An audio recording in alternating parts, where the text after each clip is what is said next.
What's up, citizens? Have you used Industry 4.0 in Cities Skylines before? Because I am curious, is it possible to build a city with only Industry 4.0 for industrial zones? Then watch this video if you want to see how it works and how it looks. I'm going to use the map Shady Strands, and I will name my city Techno Hub, which is a place here in the Philippines. The first thing I did is use dirt roads first because it has cheaper upkeep, then added a 2-lane road connected to my highway so trucks and workers can go in and out of my industrial district.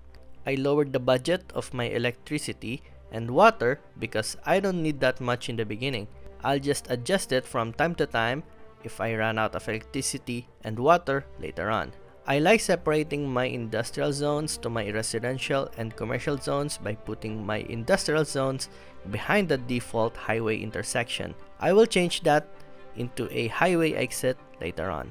I also added a small U-turn in the middle of the highway, which is a bad idea, but I don't have a choice for now, so I did it. I put my coal power plant and my landfill site later on in my industrial zone so that all the pollutions is just all in one place. For my zoning, I mixed the residential and commercial zones. I'm not really using what they call road hierarchy, but I assure you that this will still work, and I will make it at least 90% traffic flow as possible throughout the game. I don't build so many commercial zones because it's not necessary to build so many commercial zones in this game, and if you build too many commercial zones, you will get a problem, which is the not enough educated workers or not enough customers. I don't build so many commercial zones because it's not necessary to build so many commercial zones in this game, and if you build too many commercial zones, you will get a problem, which are the not enough educated workers or not enough customers. When I unlocked the elementary school, I quickly placed it in the middle of my residential district. I also placed my landfill site in my industrial zone so that all the pollution is just in one area. To make this Industry 4.0 to work, we need a lot of highly educated workers. That's why in the beginning, I already upped my education budget into 150%, then added more elementary schools and high schools later on if I needed. I like placing 4x4 commercial zones to the areas that don't have residential zones yet, so that later on I don't need to think about where to place my commercial zones later on when I start zoning more residential zones. Then lastly, higher the tax to 12% to get higher income from all the zones that we have. Higher than 12% will make your citizens angry and complain. Nothing much happens on Worthy Village milestone except adding more services for our city, such as fire station and police station. Then after that, I expand and zone more residential zones. Like I said earlier, we need a lot of highly educated workers, so when I unlock the tiny town, I quickly placed the high school. So here's how education works in Cities Skylines. Children will go to elementary school, teens will go to high school, young adults will either attend universities or join the job markets like adults. When young adults graduate from universities, they will become a highly educated adult. So it means that when they become a teen or young adult but still uneducated, they will be forever uneducated. I also unlocked the landscaping in the tiny town milestone. That's why I immediately built an overpass using the pavement path from residential to industrial so that workers don't need to use their cars much when going to work and driving home. In Boomtown Milestone, we also unlock the parks which are needed to make your citizens happy and needed for them to level up. So we placed one for now and turn on the Parks and Recreation policy to make citizens more happy, because if citizens are happy, the more they are going to level up. Then if they level up, then the more people can be highly educated.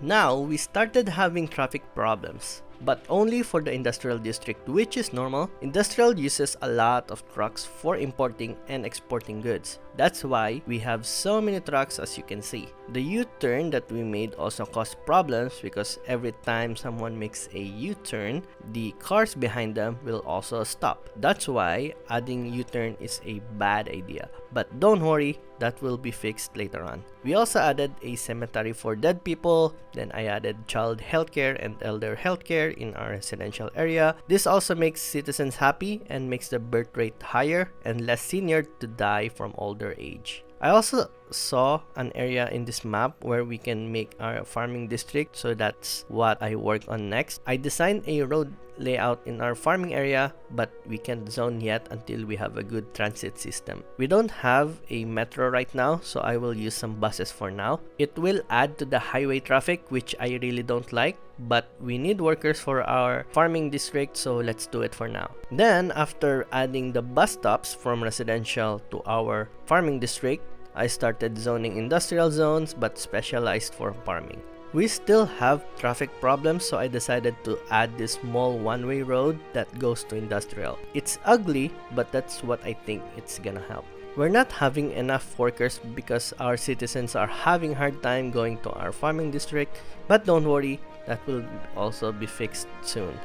I also replaced the default intersection into a highway exit. I got the already built highway exit from the Steam workshop so that I don't have to design it on my own because I am bad at it and I'm just lazy. For BC Town, nothing much happens in this milestone. I just upgraded the dirt roads into a normal road and started zoning in residential zones right next to our farming district. I want to encourage my main residential district to use the buses to work on my farming district, so I turn on the free public transport, but I don't think it helps. When I get enough money, I start placing public libraries to help and boost the education for my citizens. Public libraries are expensive, that's why I place it only if you have a good money income already. Now we finally reached Big Town, so I immediately turn on the Industry 4.0, but here comes a problem. All of the industry right now needs more educated workers, so to solve that, I quickly placed the university in my main residential district, and we just have to wait until we have enough highly educated workers. I also turned on Education Boost so that young adults focus on going to universities instead of working. I also increased the tax for high-density zones and offices so that later, when I zone more high-density residential and offices, I'll get more income from them. Now, I'm getting red signs in my industrial district, then later on, they will get abandoned. I can't do anything right now because I don't have enough highly educated workers yet. I started zoning high-density residential zones right next to my low-density residential district. You'll notice that I don't use high-density commercial zones because low-density commercial zones is already enough, and high-density commercials makes a lot of noise, which makes the citizens sick. We can also place an underground metro station now, so I placed one in my main residential district and one near the farming district so that citizens can go back and forth between those two districts. I also added more bus lines so that people can go easily around the city, and it also makes them happy a little. There's a new update in Cities Skylines where you can pick different types of buses and they have different capabilities. So of course, I will use that 80 passenger capacity bus. Now we unlocked one of my favorite assets in this game. It's the cargo station. You can use the cargo station to import and export goods in your city, and this actually saves the city from traffic because instead of trucks going in your highway to import or export goods, trucks and vans will just go to the cargo station then leave the goods there. I place another highway exit right next to my other highway exit so that traffic doesn't bottleneck in the first highway exit. As you can see, the not enough educated workers problem in the main industrial district just disappeared. It's because we have enough highly educated workers now. But we still have that problem in our farming district, so again, we need to wait. I also started zoning a few offices because I think I have more highly educated workers now in my main residential district. Now, I'm just curious if this is gonna work. I noticed that there's an area in the map that has a lot of ore resources. So I'm just wondering if I can extract it without placing a residential district on it. I want to make a separate video for that, so check the link below if you see if it's possible. When I reach big city, I decided that it's just going to be repetitive. So here are the things that we learned in this video. Do what RCI meter wants, place more services like parks and police stations to make your citizens happy. Make sure students can easily travel from their home to school, then repeat. But what we know now is Industry 4.0 is possible. Just build schools and educate more people. Just be aware of the downside of generic industry, which is it makes a lot of traffic because of the trucks it spawns. Thank you for watching. If you want to see more videos like this, like and subscribe, and see you again next time. Peace.